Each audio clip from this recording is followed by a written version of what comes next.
বন্দে পুরুষোত্তম, বন্দে পুরুষোত্তম। পরম প্রেমময় দয়াল শ্রী শ্রী ঠাকুর অনুকূলচন্দ্র আতুল চরণে কোটি কোটি প্রণাম।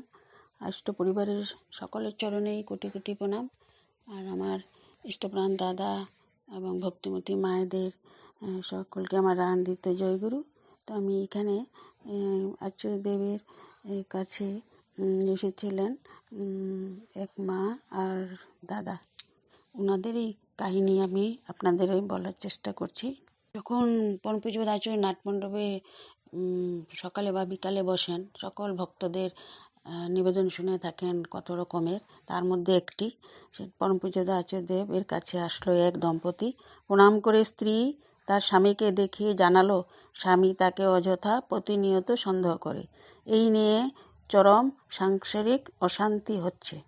তো পরম পূজ্যপাদ আচার্যদেব মাটির স্বামীকে জিজ্ঞাসা করলেন, তুমি কি সন্দেহ করো তোমার বউকে? ভদ্রলোক মাথা নত করে সম্মতি জানালেন। পরম পূজ্যপাদ আচার্যদেব বললেন, তাদের উভয়ের উদ্দেশ্যেই বললেন, সন্দেহ আসে হীনমনাত্মা থেকে। নিজে হয়তো এমন কোনো হীন আচরণ করেছ আর ভাবছে আমার বউ যদি অমন করে। নিজের আচরণ অনুযায়ী অপরকে বিচার করতে থাকে। সীতা এতগুলো বছর রাবণের কাছে ছিল, কিন্তু কখনো রাবণ তার মন পায়নি। সীতার স্মরণে মননে শুধু রামেই বিরাজ করতেন। তুমি রামের মতো হও, তোমার বউও তখন সীতার মতো হবে। পুরুষ মানে কি জানো? যে পূরণ করে। তুমি তোমার স্ত্রীকে অমনভাবে পূরণ করো যাতে সে অন্য কোনো পুরুষের কথা মনেই না আনে। সে যদি অন্য কোনো পুরুষের কাছে যেতে চায় তবে তো তোমার পুরুষত্বের ঘাটতি আছে। আর যদি সে অন্য কোনো পুরুষের সাথে সম্পর্ক রাখতে চায়, তুমি কি আটকাতে পারবে? লুকিয়ে লুকিয়ে অমনভাবে যোগাযোগ রাখবেই, তুমি কিছুতেই জানতে পারবে না। তাই সন্দেহ করা ছাড়ো, কাউকে আবদ্ধ করে রাখতে নেই, তাকে তার মতো ছেড়ে দাও। বেশি টানলে দড়ি ছিঁড়ে যেতে পারে। যাবে বা কোথায়? স্থায়ী সম্পর্ক ছেড়ে একটা টেম্পোরারি সম্পর্কে যেতে চায় কোন বোকা? পরম পূজ্যপাদ আচার্যদেব, ফিলন্থপি নাটমণ্ডপ, বর্দাবাড়ি, দেওঘর, ঝাড়খণ্ড, ভারত। আরেকটি কাহিনী বলছি। দুই যুবক যুবতী এই মাসে বিয়ে করবেন। আচার্যদেবের চরণে নিবেদন করে বললেন, আগে এই মাসের 20 তারিখে আমাদের বিয়ে। ঠাকুরের বিধান মতো সব ঠিক আছে। আচার্যদেব মৃদু হেসে বলল, ফুল রেডি আছে তো? ছেলেটি হেসে বলছে, আগে রেডি। সুতো রেডি আছে তো? আগে রেডি। তাহলে মালা গেঁথে পরিয়ে দে, যা বিয়ে কর। উপস্থিত সবার মুখে হাসির রোল। তারপর আচার্যদেব মেয়েটিকে বললেন, বিয়ে করার পর তোর বরকে ঠাকুরের কাজে ব্যাক লাগাবি না তো? ঘরে বসে থাকলে জোর করে ঠাকুরের কাজ যে বের করতে পারবি তো? যদি উপায় না থাকে ওর জন্য অন্ন জোগাড় করতে পারবি তো? অতিথি আসলে নিজের মুখের অন্ন তুলে দিতে পারবি তো? যা তাহলে বিয়ে কর গিয়ে। তারপরে দুই যুবক যুবতী মহানন্দে চলে গেলেন। সৎসঙ্গ দেওঘর, আচার্য ভবন, 1-2-2025। আরেকটি ঘটনা সুন্দর। আচার্যদেব বলেছেন যে আচার্যদেবকে প্রশ্ন করা হয়েছিল মৃত মানুষের ইষ্টভীতি করা উচিত কি না। তো এক মা এসে বলেছিলেন সেটা।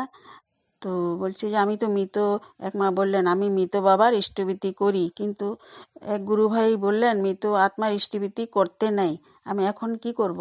আচার্যদেবকে জিজ্ঞাসা করলেন। একটা কথা কি দেখেন, আজ ঠাকুর নাই, আমাদের যত প্রশ্ন যত সংশয় সব আচার্যদেবের কাছে জানালে উনি সব সংশয় আমাদের দূর করে দেন। এমনি মারও এই সংশয়টা দূর করেছেন, সাথে শুনে আমাদেরও হয়ে গেল সংশয়টা দূর। তো আচার্যদেব বললেন, আমি হলাম আমার বাবার শরীরের প্রকাশ।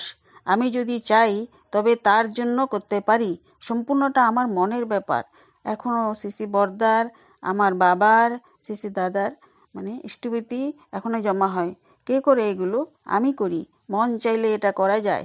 এটা 3-1-2026 7:55 বর্দাবাড়ি নাটমণ্ডপে পরম পূজ্যপাদ আচার্যদেব বলেছিলেন। আচার্যদেব 2-1-26 ফিলন্থপি নাটমণ্ডপে বসেছিলেন। তখন তিনি সকল ভক্তদের উদ্দেশ্যে বলেছিলেন কোনো প্রশ্নের উত্তরে যে কিভাবে দেবশিশু পৃথিবীতে আসতে পারে। তো সেই যখনই মা বাবারা থাকবেন সাথে, তো যেন দুইজনেই মানে স্বামীও ঠাকুরকে খুব নাম করতে হয়, স্বামীরও, এবং যে মায়েরও, সে মায়েরও খুব নাম করতে হয়, এবং খুবই শ্রদ্ধা ভালোবাসা স্বামীর প্রতি থাকতে হবে। তো তখনই গিয়ে দেবশিশু আসতে পারে। এই বিষয়ে তিনি অনেক মানে আমাদেরকে অনেকগুলো কথা বললেন। তো এই যদি আপনারা আরও পেয়ে থাকেন শুনবেন। এটা আমি এতটুকু পেয়েছি, এবং কিভাবে আবার ডেলিভারির সময় কি সে পেলভিক ফ্লোর এক্সারসাইজ করতে হয় সেগুলো বলে দিলেন। মাজলটা ঢিলা থাকে, তখন ডেলিভারিতে মানে কষ্ট হয় না। সন্তান নেওয়ার আগে মা বাবাকে দুইজনে আদর্শ কোনো পুরুষের কথা চিন্তা করে এবং নিজেদেরও সেই আদর্শ মতো হতে হবে। তখনই গিয়ে সেই আদর্শ দেবশিশু জন্ম হবে এই পৃথিবীতে, যেটা ঠাকুর চেয়েছিলেন আগে এবং বারবার বলেছিলেন যেন বিবাহটা যেন ভালো হয়। তো জয়গুরু, সবাই ভালো থাকেন, সুস্থ থাকেন। এখানে রাখছি। বন্দে পুরুষোত্তম, বন্দে।